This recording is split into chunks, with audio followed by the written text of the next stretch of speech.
I think he just left the conference, but he was here.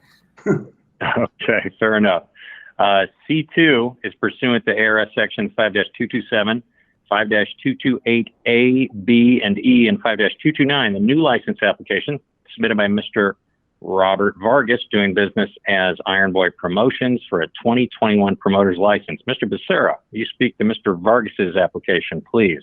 Yes, I do have to clarify all three applicants for the promoters, they're renewals. I made that slip of saying they're renew, but all three of them are renewals. So Mr. Robert Vargas is coming back. He's hoping to have 3 or 4 events at the end of the year. Most recently, he's planning to have one in 2 weeks, his annually private event on Thursday, August 26th in Westworld of Scottsdale. His financials came through, everything was clear. He's in great standing with Arizona. I recommend we approve. Thank you, Mr. Becerra. Commissioners, questions, thoughts for Mr. Vargas? None for me. Mr. Chairman, Mr. Vargas has been one of our local promoters that has done a great job for us over the many years. And I think that it is worthwhile to go ahead and grant his renewal license application. Hopefully, everything will work out for the private event and then events coming later in the year. Thank you, Commissioner. Commissioner Feinstein, any thoughts? No questions for me. Okay. I would second Commissioner Pennington's thoughts. Mr. Vargas, you've done great things over the years, and I'm glad to see you back in the mix. So looking forward to what you have in mind, and glad you're back with us. The chair would be open to a motion if there is one. So I move to approve pursuant to ARS 5-227, 5-228, 5-229, the renewal license application submitted by Mr. Robert Vargas, doing business as Iron Boy Promotions for a 2021 promoter's license. Mr. Chairman, I'll second that motion. We have a motion and a second. All those in favor signify by saying aye. Aye. Aye. Aye. Motion carries 3-0. Congratulations, Mr. Vargas. We appreciate your time. Hello. Hi, how you guys doing? Very good. Can you hear me? Yes, we can. Okay. Yeah, I'm doing good. Yeah, glad to hear from you guys again. Yeah, it's been a while. We're excited to have you back. So your first one is Thursday, August 26th. It's coming up quickly. So looking forward to what you're going to do the rest of the year, too. Yes, that's correct. Yes, we already had some planning going on and some dates that we have provided to Carlo. But yeah, we're working on our shows towards the end of the year, and hopefully in 2022 we'll be back on track. That's great news. You've obviously done great things in conjunction with this commission, and we look forward to more. So more to come. Thanks for your time, Robert. Yeah.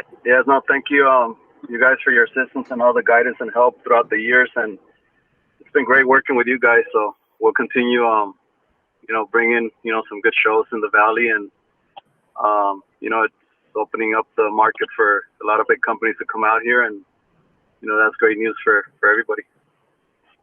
Absolutely. It's good to hear you, and I'll look forward to shaking your hand sometime soon. Take care of yourself, and we'll see you soon. Thank you. You guys have a great day. Will do. Item C3 is pursuant to ARS sections 5-227, 228A, B, and E, and 229, the renewal license application submitted by Mr. Ed Suarez, doing business as Legacy Fighting Alliance, LFA, for a 2021 promoter's license. Mr. Becerra. Yes, Mr. Ed Suarez is coming back with LFA. They were licensed back in 2020. Unfortunately, we couldn't do anything. Their last event was 2019.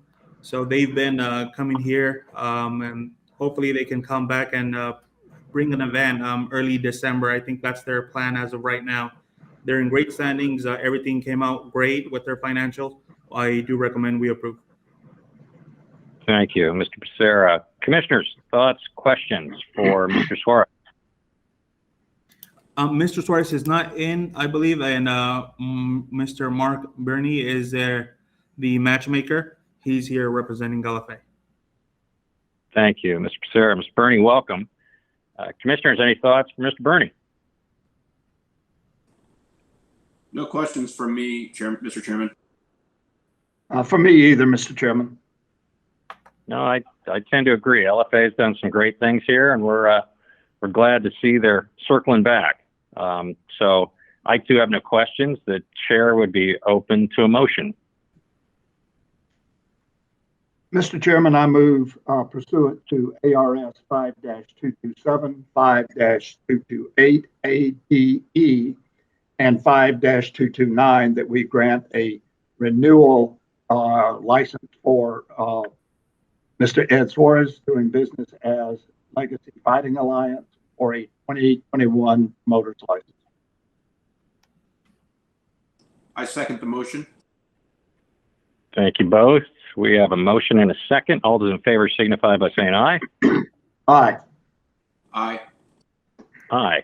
Motion carries 3-0. Congratulations, Mr. Suarez. Mr. Burney, thanks for joining us. We look forward to an LFA card here soon.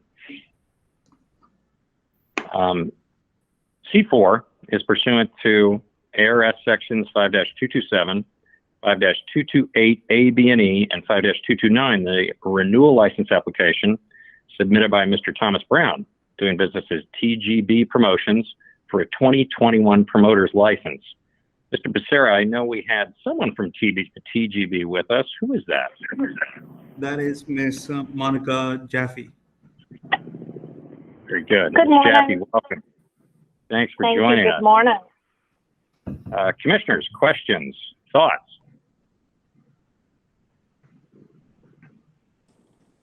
So is this promoter's license for the upcoming event at the Footprint Center needing to be licensed before that event? Yes. So TGB was licensed as well in 2020. Unfortunately, we couldn't do anything, but they're coming in hot with a big event at the Footprint Center, formerly known as the Phoenix Suns Arena. They have two WBC title eliminators with the David Benavides brothers and Carlos Castro, another local fighter. I believe they're also working on having a IBO intercontinental fight with Keenan Carbajal. So it's a big event. It was very fast, so we're trying to make the best so we could have more events like this. And it is, August 28th. Thank you, Mr. Becerra. If I may, it's a great looking card. I think it was March of last year, we had David Benavides scheduled to fight, and obviously COVID changed that. So it's a great thing to have David and his brother and Carlos Castro, and it's a great local event with great local fighters. Gosh, I wish tickets would sell better, but Ms. Jaffe, what can we do? Is there something we can do to get that room full?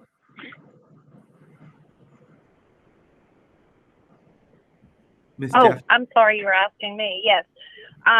We have quite a few PR teams working on it, as well as the network PR team. So we are going to do all we can to get that place full.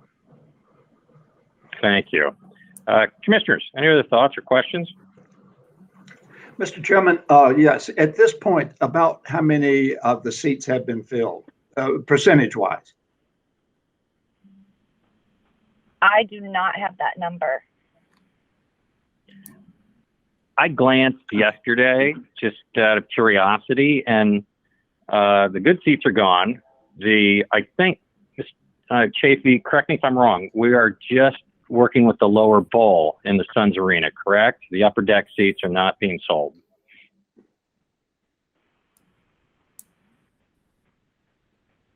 That's my understanding. Okay, yeah, that's what I thought.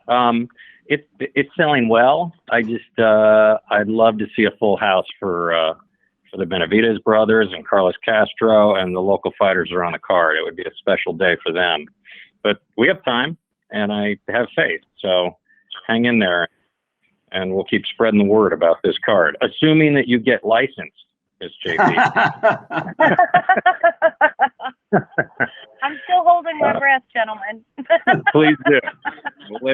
Hopefully there's a breath in your future here shortly. The chair would be open to a motion if there is one. I move that we approve pursuant to ARS 5-227, 5-228, 5-229, the renewal application submitted by Mr. Thomas Brown, did business as TGB Promotions for a 2021 promoter's license. Mr. Chairman, I'll second the motion. We have a motion and a second. All those in favor signify by saying aye. Aye. Aye. Aye. Ms. Chafee, take that breath. And congratulations. I want to say thank you to Carlo for all his help, and again, thank you to all of you for your consideration. Well, thanks for the time. Thanks for joining us, and we look forward to August 28th. It's going to be a special night. Yep. We'll see you then. Will do. Thanks so much. Take care now. Thank you. Bye. Okay, D, our information reports. D1 is our event reports. The following events were approved by the executive director between July 7th, 2021 and August 10th, 2021. The first is a request by Ironwood Promotions for a private boxing event to be held at Westworld in Scottsdale on Thursday, August 26th, 2021. And the second is a request from TGB Promotions for a boxing event to be held at Footprint Center, the Phoenix Suns Arena in Phoenix on Saturday, August 28th, 2021. Item D2 is our 2021 event schedule. Mr. Becerra. Yes, in August, we have, I believe, 5 events starting this Friday with WFF up in Prescott Valley. And then the next day, Saturday, with OG Boxing. That's going to be their first event since they got licensed. And then 2 weeks from that, that's when we have the Iron Boy private show on Thursday, the 26th. Then we have the big event at the Footprint Center on the 28th. And then we have, to top it off, on Sunday, we have MMA with Ruff on August 29th at the Celebrity Theater. So we're getting busy. That's fantastic. Commissioners, thoughts or questions about our event schedule? Mr. Chairman, I am reserving motel rooms or hotel rooms and buying tickets. I look forward to it. Good for you, Commissioner. No more, Commissioner Pennington, no more 2 a.m. drives back to Tucson? No, I have matured, so we're going to be staying overnight. Very good. We look forward to having you for the night. Commissioner Feinstein, you were saying? No, I'm just saying I'm also really looking forward to the events. I'm really happy that we've resumed this activity, but of course, I'm also keeping an eye on the spread of Delta variant, and I'm concerned that the trajectory is not in our favor. So I'm hopeful that we can get these events that we just discussed successfully launched without being restricted in some way. So I'm looking forward to it, and I hope that this thing kind of steers around us in a way that allows us to continue to bring these fights. Agreed, Commissioner, agreed. We will think good thoughts. And as we continue down the path, I know in October, we right now have a Bellator card scheduled, amongst other things. Isn't that correct, Mr. Becerra? Yeah, we're working on getting them approved. I think they want to have an event. I believe it was October 18th or 13th. I wasn't sure. But yeah, we're working on that. Okay, thank you. Good things to come. Hopefully the Delta variant is held in check, but as we all know, it's a moving target, and we'll see where we are. But I sincerely hope we get these in and continue on. D3 is our 2021 Commission meeting schedule. Mr. Becerra, any changes there? No changes, but I really don't like to have these special commission meetings, but I think we are going to have one next week, Thursday or Friday, the 19th or the 20th, for a couple of overage fighters for these big events that are coming up at the end of the month. So I would have to send you guys an email and look for your availability for Thursday or Friday. Hopefully we could have it's just hopefully a quick one within 10 minutes. Okay, I think we understand. It's always easier. I mean, is there any thought in moving our monthly meetings to 3 days prior to big events that might have older age fighters? I know it's easy to say. I'm just thinking of killing two birds with one stone if you can. Yeah, I mean, we like to plan ahead for the rest of the year, so make sure that your calendars are open. But for these, I mean, I'm sure we could do something change. We could talk, like, let's say if we have an event in October, we could change it for the month of October a couple of months ahead of time, so we could have enough time so you guys could clear your schedule. But if that's something you guys are interested in, we could definitely do that. I guess the only trick when the big events are coming and being out in front of it, it's easier said than done, I'm sure. But I thought I'd throw it out there. Commissioners, any thoughts about special meetings and our regular meeting schedule? No, but I wonder if we might be able to work with Dr. Oda and maybe figure out a way, since most of these fighters we do end up approving, if they met certain other conditions, if it could be something like a consent agenda item or some other way to do it a little more efficiently than calling special meetings right before the event, just given that most of these fighters, as was the case today, meet criteria in terms of their training and their physical health that, we just don't often restrict a fighter from fighting in these. So I just wonder if, especially with the improvements in health and training and, people over the age of 36, I wonder if there's a way to do this a little more efficiently that we could consider. That's certainly fair, Commissioner. I think we're bound by statute. We might want to go back and read that. And every time we say that, then someone my age shows up looking for a license, and then we have to talk them back off the ledge. So you make a great point, though, and it's something we should definitely take a look at. My understanding is the statute calls for a meeting anytime a 36-year-old shows up, and obviously 36-year-olds are much different than maybe they were 30 years ago, too. But maybe that's something we talk about, Mr. Becerra, at some point. Yeah, and Mr. Chairman, my thought is that these are professional athletes. These are professional promoters. They know when our meetings are scheduled.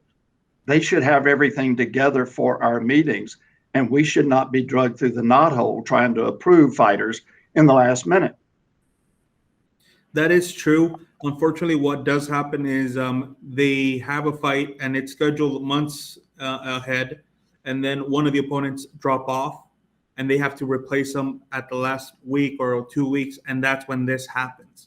So, I mean, that is true, what Mr. Commissioner Pennington said, and that's what I've been telling all the promoters. If you know you're going to fight them, like, let's just get all this paperwork and let's have the commission meeting. Unfortunately, for these big events, there's a lot of late replacement. So that's me not trying to hold their event back. I do try to help them out with that. And Mr. Becerra, I really appreciate that. That was just my overall consideration, overall thought. Yes. Thank you. I agree completely, Commissioner.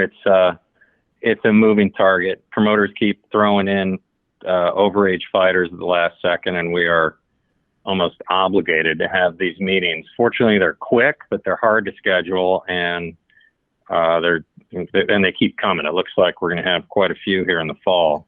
So careful what you wish for. I'd love to talk further about overage fighters and how better to get them licensed, but they keep coming, don't they? Yeah. Let's circle back. Let's go back to item B, our old business. And B1 is the one championship presentation on their global rules set. Mr. Becerra. Yeah, we do have Mr. Matt Humes, and I believe Rich Franklin was here as well. I don't see him no more. But... I am on the call. Okay, there he is. Yeah, and they want to have an event here. We welcome them with open arms. Unfortunately, they have a different type of global rule set than the unified that we have and that everybody in the United States have. So I did ask them to have a small presentation, hopefully within 30 minutes. I know it's going to be rough to have a 30-minute presentation, but if they could give us an explanation on what are the big changes that they have from their global rule set to our unified approved rules. Yeah, Mr. Becerra, I'll keep this as short as I possibly can. I don't think I'll need 30 minutes. We'll highlight some of the big changes here today. And I assume that everybody has had a copy of the rules placed in their hands. After today's comments, you can look at those rules, and then on a subsequent board meeting, we can answer any questions in a deeper with deeper information that you guys would need on this. So I just want to say thank you guys for letting us present the rules today. Our request is simply that we're looking for our global rule set to be submitted or considered for approval by the Arizona Department of Gaming. I didn't find anything in the state laws or regulations that would prohibit the commission from approval currently. So as Mr. Becerra alluded to, we do use what's called the global rule set. There are a few major differences between our rule set and the unified rule set, one of which is the way in which we judge the matches. We look at the matches as in its entirety. So rather than using a 10-point must system on a round-by-round basis, we judge the fight as one whole round, so to speak. And we have judging criteria. That judging criteria has been provided to you guys to basically render a decision on a match if it does go to a decision. This, from our perspective, keeps athletes from being able to, quote unquote, steal a round, or looking at matches where you've lost 2 rounds barely, but then overwhelmingly won a 3rd round, but you end up losing a match. So a much more even scoring criteria for that. You guys can review that if you have any questions on that. I would love to go over that with you in depth. Another major protocol that we have, and we have many ringside protocols, fight week protocols. We do fight week CT scans and things that are in the interest of fighter safety. But primarily, I think one of the biggest rule differences that you'll see with us compared to the unified rules is that we do not allow weight cutting in our organization. We do a hydration testing system that was built largely, by our medical staff, but built largely after what the NCAA had modeled. And that hydration testing system is essentially we weigh and hydration test the athletes twice during fight week, and they have to make both hydration and weight simultaneously. We use an instrument called a refractometer to test the specific gravity of the urine to make sure that they are hydrated. And if there are any slip-ups or fails or anything like that, we subsequently will weigh and hydrate them on fight day as well. This, in essence, keeps the athletes from sitting in the sauna. Being an athlete who went through this industry in my career, having pretty much cut anywhere from around 25 pounds per fight, I understand the severity of cutting and what it can do not only to performance but to the athlete's health with the the severity of concussions and things like that on the back end. So we've implemented some things like that as well. I think from the rule set side, and just to address the elephant in the room, there are a couple minor differences, some things that we, as far as performance goes within the cage. I think, on the safety side of things, we have some regulations and stipulations set in place as how we defined throws and spikes to improve fighter safety, to keep them from landing on their necks in the ring. But ultimately, I think the one glaring difference that you're going to notice between the global rule set and the unified rule set is that in the global rule set, you are allowed to knee an opponent to the head on the ground. We maintain that from a safety perspective, it is my personal belief and the organization's belief that being able to knee an opponent to the head on the ground does not allow you to actually generate any more force. I would argue the contrary, that being able to knee an opponent while standing and clinching the head and generating force, moving both directions, would actually create more force and cause more trauma to the head. I can in a future meeting, if you guys have in-depth questions or whatever, we can provide any kind of data with the number of matches that have been finished with grounded opponents where a knee may have been involved in the ground or something like that. Matt, you're on this call. Is there anything, any glaring obvious things that I'm missing here that you want to jump in on? Before that, I do have a question. Is it Please. only knees to a grounded opponent, or is it also kicks? No, there are no kicks to the head of a grounded opponent. Much like the unified system, a grounded opponent can up kick a standing opponent, but any athlete or fighter that is considered or defined as being down cannot be kicked to the head. So no, those soccer kicks as a No soccer kicks. Yeah, Rich, if I may, I'll jump in just on the one thing on the hydration. If people do miss weight or hydration, they actually have to make hydration in order to fight. So if they've made hydration but they've missed weight, the rule is they have to be on fight day, they've missed it. They have to be 5% within the opponent's weight. So there's a very small weight difference between the opponents when they actually compete against each other.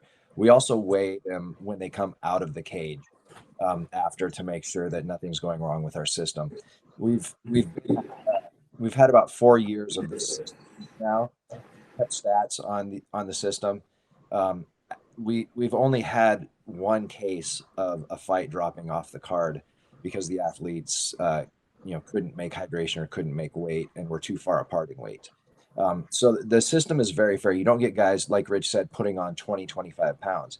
You have fully hydrated athletes going into the cage, much more healthy. Their brains are hydrated. Their organs are hydrated.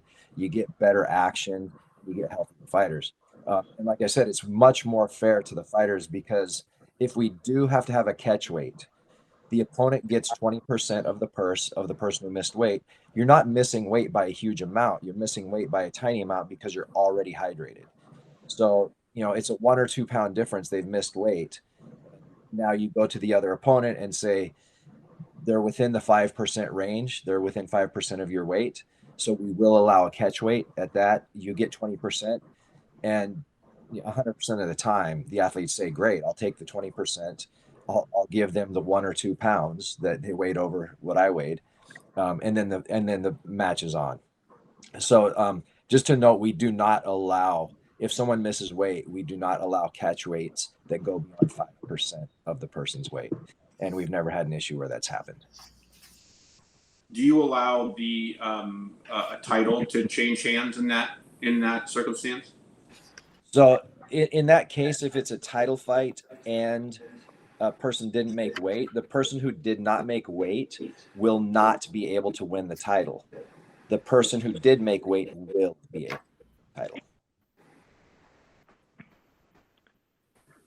How frequently have you had fighters fall out because they didn't make weight? Sorry, was the question how often? How often, how frequently has that occurred? Once in 4 years.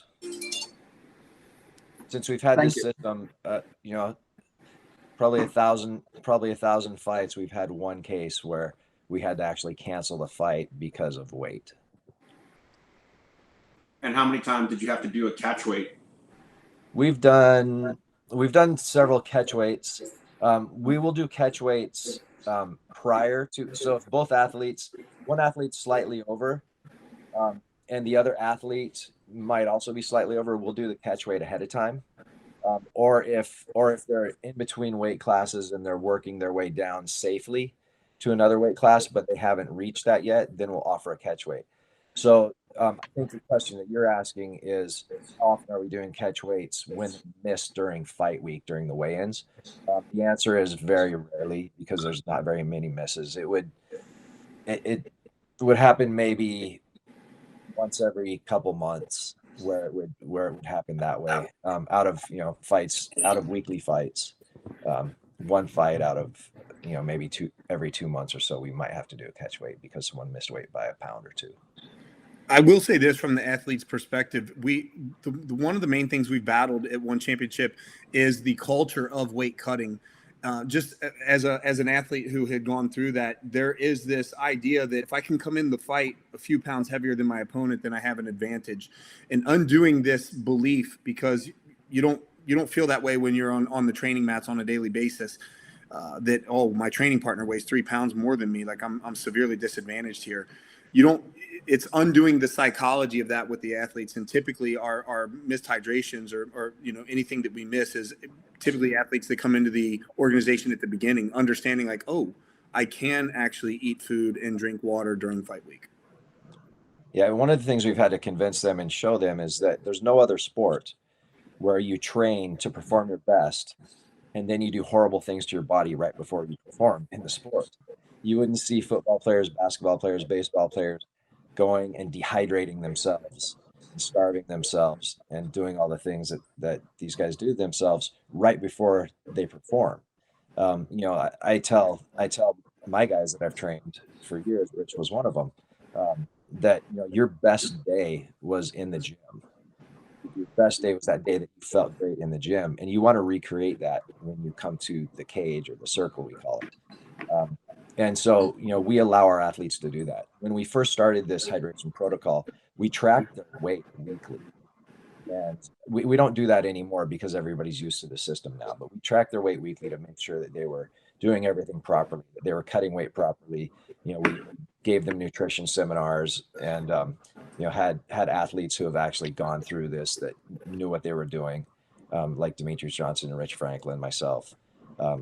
Working with all of the athletes to safely get their weights proper, to get their body composition right, and now they're testing their hydration all the time up through fight week, as well. When they're in the gym, a lot of them have refractometers themselves. It's a very simple process. It sounds a little bit complicated, testing the specific gravity of the urine with a refractometer, but it's an extremely simple system. The technology has advanced very far that anyone can do it. But we do have doctors doing the actual testing. There's the chain of custody when the urine sample is given is the same as with a drug test, so there's no messing around trying to put water in the urine or things like that. It's watched just like a drug test. They're escorted back. The refractometer test is done in front of them, right where the scale is. It's all live streamed so that the entire world can see it. And it's been wildly successful for since we implemented it. Gentlemen, this is Scott Fletcher. Thank you both for joining us. Your promotion's reputation precedes itself. The fact you want to put on an event in Arizona is a great thing. I'm a big fan of your weight cut program. I'm tired of seeing fighters assisted to the scale who just cut 15 pounds. Our only real sticking point comes down to rules. And I hate to sound like a government entity, but we are somewhat bound by statute. Mr. Becerra, I'd love for you to spend some time with the statute and sort out how much wiggle room we have in looking at one championship and their rule situation. Yeah, definitely. I will. And we actually, I was going to wait for a call to the commission, but we have a new AG here present. Her name is Lena Klockbrenner. And so as soon as that happened, I just looked at her and was like, okay, that's her start right there. Nice. Careful what you wish for. Welcome. Yeah. Mr. Becerra, could you get us her contact information, please? Yes, definitely. I'll send that later today. Thank you. Yeah, I think it's a great opportunity, and I appreciate Mr. Franklin and Mr. Hughes coming and spending time with us. Again, it's a great promotional company, obviously. I love your weight cut approach, and we've just got to get our hands around your rules and ours and see if we can find a fit there. But I can't thank you enough for coming in. Commissioners, do you have other thoughts or questions for these gentlemen? Mr. Chairman, just one thought and one question. I too agree with you on the weight cutting protocols. I am really significantly concerned about the weight cuts that take place in the U.S. under the current rules, and I deeply appreciate all the work they've done to make sure fighters are safe. Second question is, would you tell us a little bit more about One Championship, how wide your audience participation is, where you hold your events, etc., just to kind of give us some background. Matt, you want to field this, or you want me to? Go ahead, Rich. Yeah. So, Mr. Pennington, One Championship operates out of Singapore. We're actually this year going to be celebrating our 10th year anniversary come September. The back end of the year, we've kind of denoted the whole last quarter as being our anniversary. Get as much mileage out of it as we can, I guess. And within 10 years, you can look at some, and we can provide some Nielsen statistics for you that the sports media property that we work for, One Championship, has become, by many metrics of reach, frequency, and engagement on broadcast, digital platforms, and so on, one of the top 10 and possibly top 5 sports properties in the world by certain markers. We've been running 10 years with a perfect track record as far as fighter safety inside the circle. Including, the major glaring rule difference here is going to be the knees on the ground. We can provide any kind of data that you need with in the future, with the number of matches that have finished with knees standing versus knees on the ground, any kind of serious injuries that may be defined by broken bones or stitches or any of that kind of stuff. We can provide any of that data for you.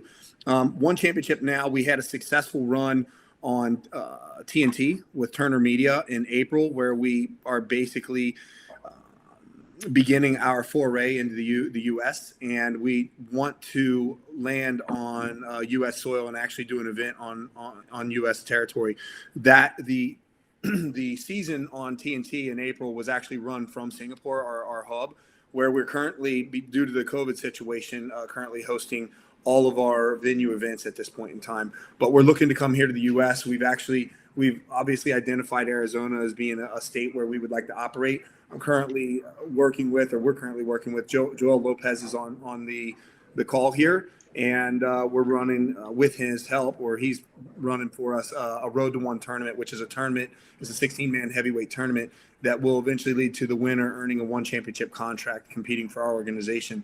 The next event, as you guys mentioned at the beginning of the call, is August 29th. So as per Dr. Feinstein's comments concerning COVID, fingers crossed here, if nothing goes wrong, Matt Hume and I will likely be in attendance on that August 29th card. I did attend the Rough 41 event at Celebrity Theater when Mr. Becerra had just taken over as head commissioner. So we're looking to be out there again. Obviously, we're making investments into Arizona as it being one of the hubs where we would possibly like to operate. So, Mr. Pennington, I don't know if I've answered all your question completely, but I think that kind of takes us to current date.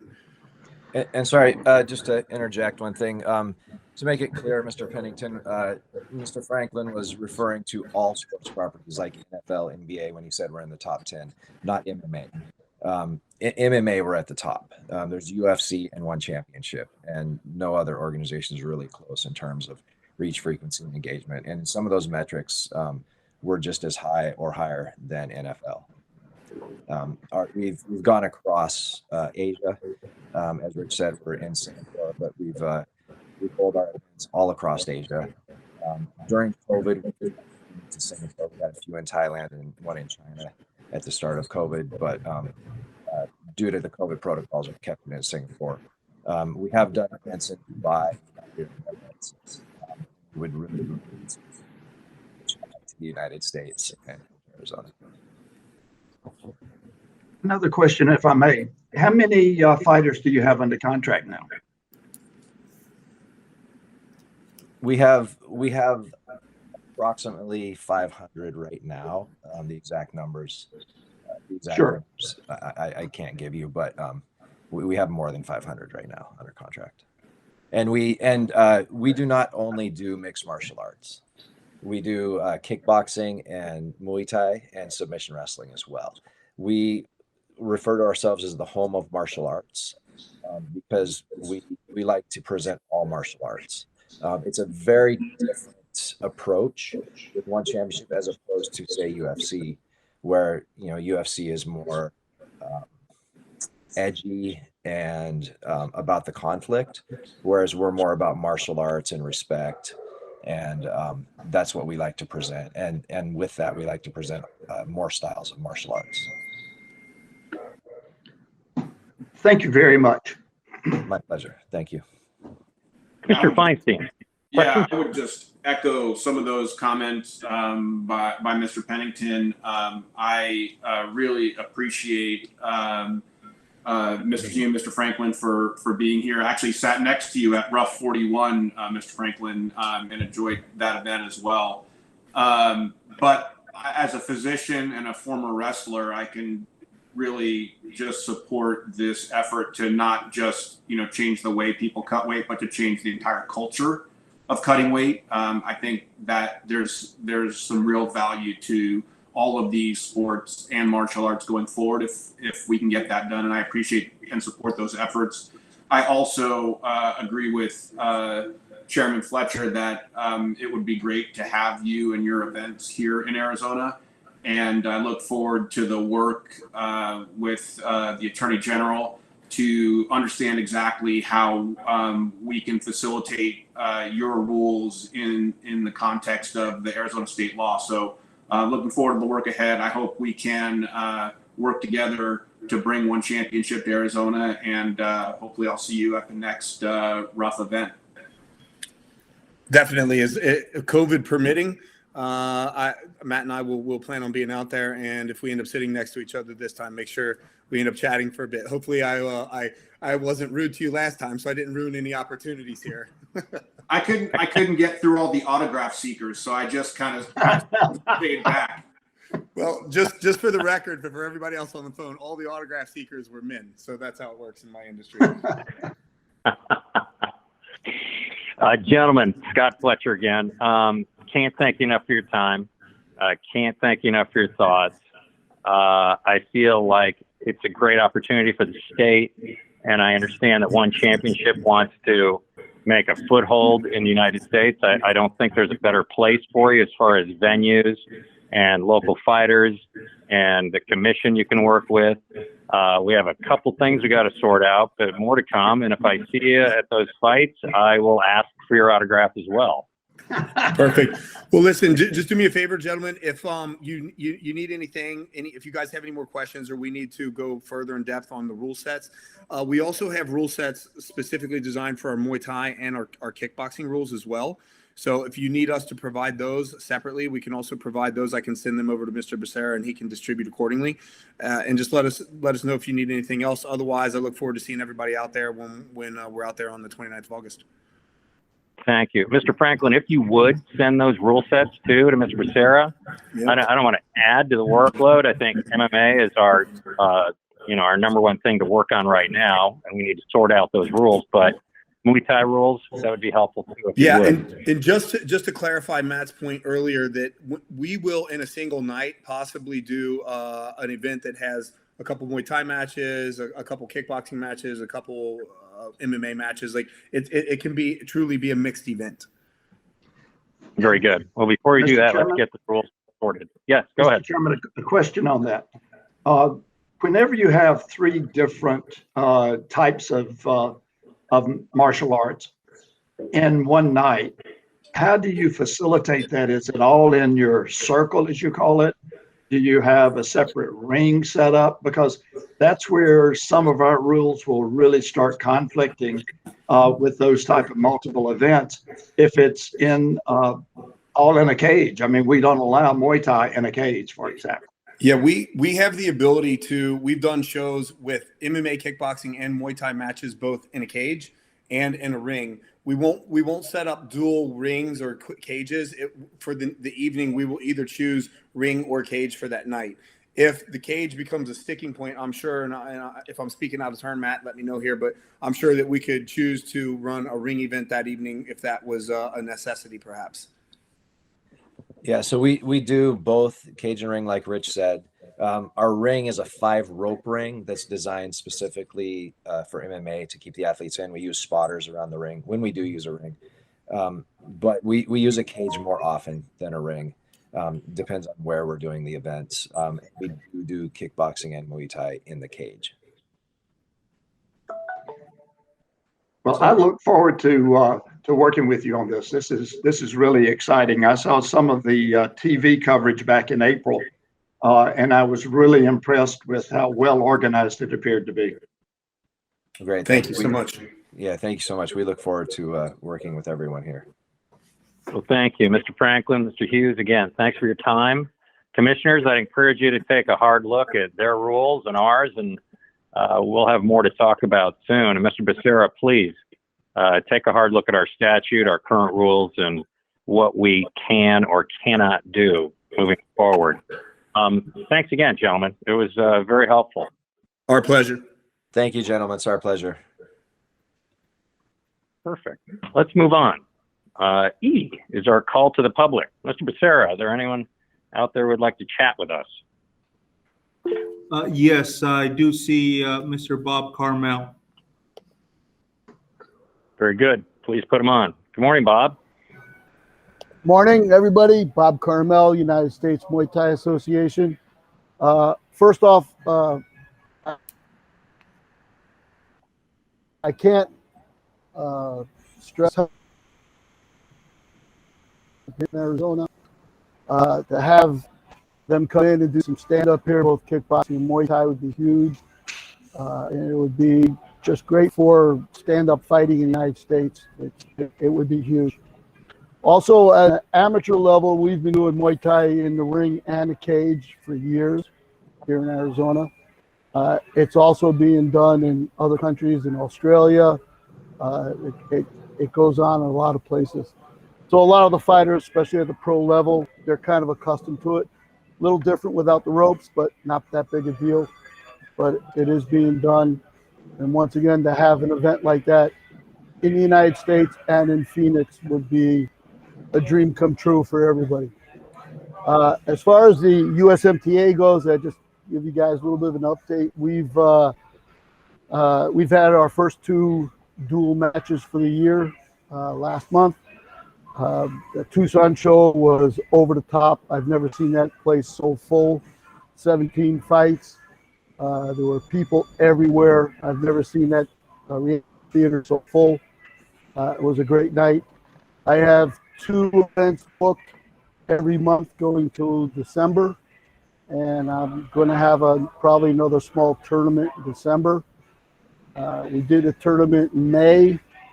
We had over 300 fights in 2 days, 3 weeks. So we're busy and everything's looking good. So there's my update. Thank you, Bob. Thank you, Bob. Anyone have questions for Bob? Okay, then. Let's press on. Thank you, guys. Thanks, Bob. Take care now. Mr. Becerra, anyone else want to chat with us? No, I don't think so. Anybody else? No, no hands. Nope. I think that's it. Okay, very good. Thank you. Let's move to F, the call to the commission. Commission members or the executive director may introduce a summary of current events, ask questions, and or make comments. Gentlemen, any thoughts? Mr. Chairman. Okay, Go ahead, Mr. Becerra. Just real quick, we do have Juan Estrada, part of the commission. He has something to bring up. Juan? Yes, sir, Commissioners, Chairman. Just to update you guys, for the record, this is Juan Estrada. I just want to update you on the COVID protocols and to add on to Mr. Feinstein's comments.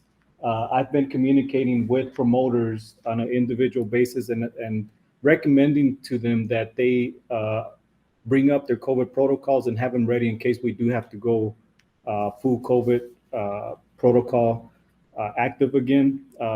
I've been letting them know that, we want to make sure that we keep this show going, but we also don't want to be the source that everybody points to, that we are the hotspot of bringing back this COVID. So with that said, we're also working on the COVID protocols on our end to update them to where it doesn't really hurt the promoters, but we're going to make sure that we stay on the safe side. Again, the department's stance is to make sure that we keep this show going in a safe manner, and not only to us but also the promotion. So just want to make sure that you guys were aware of that. Thank you, Mr. Estrada. I appreciate your efforts in that regard, and we do have to stay on top of this thing. The target continues to move, so we will do everything we can, but we appreciate your help. Mr. Becerra, anything you'd like to add? Yes, on our end, and as I was saying earlier, we do have a new AG. Kelly, Miss Kelly Wagner, unfortunately is no longer with us. She is present today, but she brought in the new AG, Miss Selena Klackbrenner. Is that right? Kolkbrenner. I'm sorry, it happens. So she is here today. If you could say a couple of words of when you started with the AG, present yourself. Yeah, I just started with the AG on Monday, but I do have some relevant experience, so I'm hoping I can just jump right in here and help you guys out with anything you need. Feel free to contact me, and I know Carlo is going to give you my contact information. Fantastic. Welcome. We're excited to have you. We owe a debt of gratitude to Ms. Wagner. Thank you so much for all your guidance over this time. I hope you enjoyed some of it. I know it was a handful at times, but thank you, Ms. Wagner, for all you've done. You're welcome, and it was a pleasure to serve the commission. You were my, as I say, you were my favorite commission to work with. She says that to all the commissions, I think, but we'll accept the compliment. Mr. Chairman, I'd also like to reiterate how much I appreciate what Ms. Wagner has done, her commitment to the commission, her enjoyment of events, and all of the hard work that she's done. And I really thank her for that. Well, thank you, Commissioner Bennington. I appreciate it. Thank you. Best of luck, Ms. Wagner. We'll miss you. Commissioners, any thoughts or questions for the call to the commission? Mr. Chairman, one question for Mr. Becerra. Do you have an assistant yet, Carlo? No, not yet. Okay, let us know when you do. Yeah, I will. Hopefully for next month. I know I said that 2 months ago, but hopefully for the next commission meeting, I'll have somebody. Well, I know with Juan and Norma there to help back you up that things are well controlled, especially with Norma in charge. Yes. No, keep digging, Carlo. It's a specialized individual you're looking for, someone who's happy to spend Friday and Saturday nights at the Celebrity Theater until 12:30 or 1. It's tricky. Yeah, I'm looking. Okay, keep digging. If we can help, let us know. Commissioner Feinstein, any thoughts? No, nothing from me. Just thank you to Mr. Becerra for stretching without the level of help that he deserves, and appreciate all the hard work. Thank you. Thank you. I too have no other thoughts. Let's push towards G, which is the announcement that the next regularly scheduled commission meeting will be at 10 a.m. on Wednesday, September 8th, 2021, and is subject to change based on a quorum. And H is adjournment. Is there a motion for adjournment? Mr. Chairman, I move we adjourn. And I second. We have a motion and a second. All those in favor signify by saying aye. Aye. Aye. Aye. Motion carries 3-0. Thank you all for your time. Good things are afoot, and more to come. We'll talk again on September 8th, if not sooner. Great. Thank you. Thank you. Take care. Goodbye to all. Thank you.